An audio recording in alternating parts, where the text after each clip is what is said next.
Hi, everybody. This is Mark Thompson, once again with our Pong Positive interview series.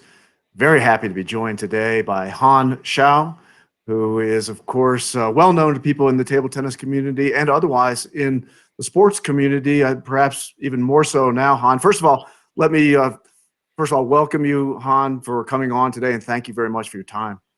Thanks for having me, Mark. It's a pleasure to be here. Well, I alluded to the fact that you're well known in the table tennis area as well as in sports in general. And since you've been a member of the Athletes Advisory Council for the U.S. Olympic and Paralympic Committee, and I think you've been there quite a while, actually, since 2013, is my understanding. You've been the chair since 2017. You've been a man who's obviously been in hot demand for quite a while here. Yeah, it's been a real experience, and I think it's a pretty steep learning curve when you join that particular group. The landscape is pretty complex for someone stepping into that role. It takes a few years to get your feet under you, but it's definitely been a pretty wild ride.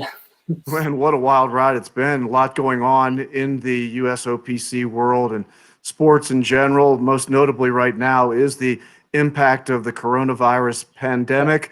I know you're right in the middle of it. We were talking off the air a bit. You're in a Philadelphia suburb there in Maryland that is quite a hot zone itself. Yeah, so like Philadelphia suburbs, since we're pretty close to New York, which has obviously been hard hit, and New Jersey's been hard hit. So we're under a stay-at-home order like a lot of the Eastern Seaboard. So definitely in the same situation as a lot of other people out there. And obviously, it's had impact in the sports world and shutting down virtually every sporting event that we've had here in the late spring or the early spring, actually late winter and early spring, and including the Olympics. Han, it's a postponement of the Tokyo Games from July, August of this year, at least until 2021. I know that you were heavily involved in the discussions around that. And what was your impressions of the decision to postpone the 2020 Olympics? I think ultimately most athletes were happy about it. So, we were hearing pretty consistently from athletes at the time that people were very uncertain, not only about the games, but about their training, and they're not feeling safe to train, particularly in a lot of sports where it's difficult to train in isolation, including our own, right? So if you need a practice partner or sparring partner, like table tennis or certain combat sports, or you're in a team sport, a lot of those athletes were having a really hard time training. It was heavily disrupted. So I think most athletes, although it was disappointing to have the postponement and have something that they had built up to for 4 years be pushed back, I think most people were also relieved to get a little bit more time, a little bit more certainty, hopefully be able to get normal preparation in for the games. You mentioned the athlete input, and I think that there's one hallmark of your performance on the Athletes Advisory Council for the USOPC. It has been exactly that, has been advocating for the word of the athlete to be solicited early in the process and to be listened to very closely.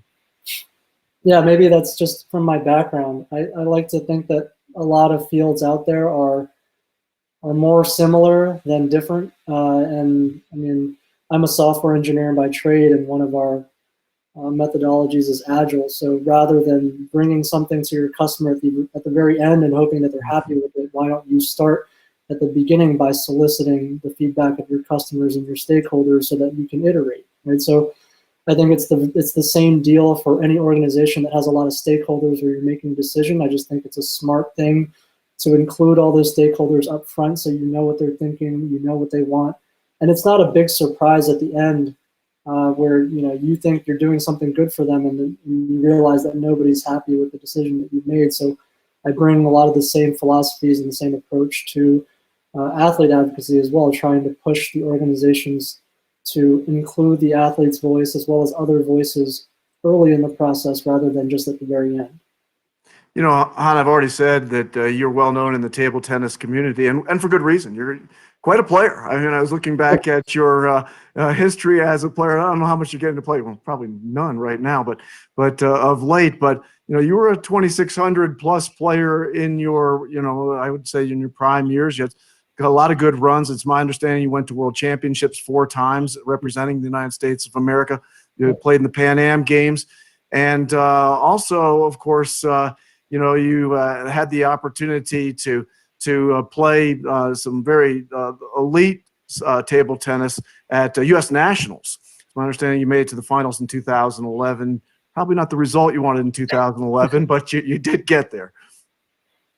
Yeah, and it's table tennis. I always tried to continue with it, beyond, I think, most junior players, stop around college. It becomes not really feasible to continue training. I really tried to go as far as I could with it.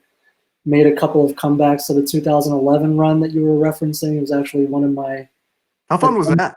Attempted great. The sport after not competing as seriously after 2008, 2009. I didn't really expect to make it that far. Didn't really play well. Most people who watched the final remember that it was pretty underwhelming. I didn't really prepare well that day. Wasn't in the right frame of mind. Wasn't in good form. But I have to say, I lost to Peter Lee in the final, and if I had to pick anyone, be Peter, because I had trained quite a bit with Peter in his basement in the lead up to that nationals to prepare, because I was completely unprepared. So we trained, and the joke afterwards was, first of all, Peter was the only person in the whole field who probably knew that I wasn't very prepared, and he just stopped missing my serves and put the ball on the table. I'd have a hard time. And then the other thing was, we were joking that Skaggsville Table Tennis Center was the best club in the country. that's where Peter. Hey. Skaggsville, Maryland, which is a pretty terrible town name. So that was the running joke for a long time after that. Well, with good reason. The scoreboard is everything, and you both made it to the finals. That was great. You make mention of preparation and the mental mindset that you're going to go into an event in any sports, but certainly table tennis. It's one of the most important elements. And we talk about the Olympians who are now going to be on pause for a full year and have to reset their schedule. Part of, at least in my experience in sports, is you're constantly preparing for an event. You're looking for, what's the time that I have to hit my peak? And now I suppose for the Olympians, for the U.S., you got to kind of, and all Olympians have to kind of go back and look and say, okay, I have to reset my schedule and think about how am I going to be at my peak when the Olympic Games are actually played. Right. For both the Olympians and Paralympians, I do think having it be pushed to next year is a little bit better. I think obviously we're still waiting to see the exact time frame, whether it's going to be spring, whether it's going to be summer. But I think one of our concerns of, for example, if they had pushed it back just to the fall, outside of the public health concerns and maybe having to postpone again, one of the issues is that for most athletes and for most coaches as well, that would have been very awkward, because as you mentioned, you're trying to hit your peak around that 2 to 3 month period is when you can really maintain peak condition before you really need to go back and run another cycle, right? Go back to conditioning and whatever it is that your normal cycle is. But to try to extend your peak condition beyond 2 to 3 months to essentially trying to have to do that for 6 months maybe, that would have been very dangerous, wouldn't have been very feasible, and for a lot of athletes may increase injury risk as well. So I think pushing it back, hopefully being able to get an announcement at some point, a reasonable time frame of when exactly the games will be, both the Olympics and the Paralympics. I do think it will give athletes and their coaches hopefully more time to plan and make sure they can peak at the right time. Han, I know you're a real busy guy, but you've also got a wealth of knowledge on table tennis. You're right there in a hotbed. The Maryland Table Tennis Club there in your area has produced a lot of really good young players. Do you get an opportunity to get out and coach any of the young players, to see them, to see what's on the forefront of American table tennis right now? Not these days. Since I moved to Philadelphia a couple, 2 or 3 years ago, I haven't been as involved. But yeah, previous to moving, I was pretty involved in coaching. I'd done some volunteer coaching for a while. I actually coached to make some money through college, so I did get to interact with a lot of the younger players. Not in recent years, but before, I did, try to work a lot with Peter Lee and then Amr Sahu for a while. They're both very good young players. And then after I came back, not so much coaching, but I did train a lot with Crystal long before she moved to Seattle. Mm. So I did get a chance to see some of the young players up close and personal over in Maryland.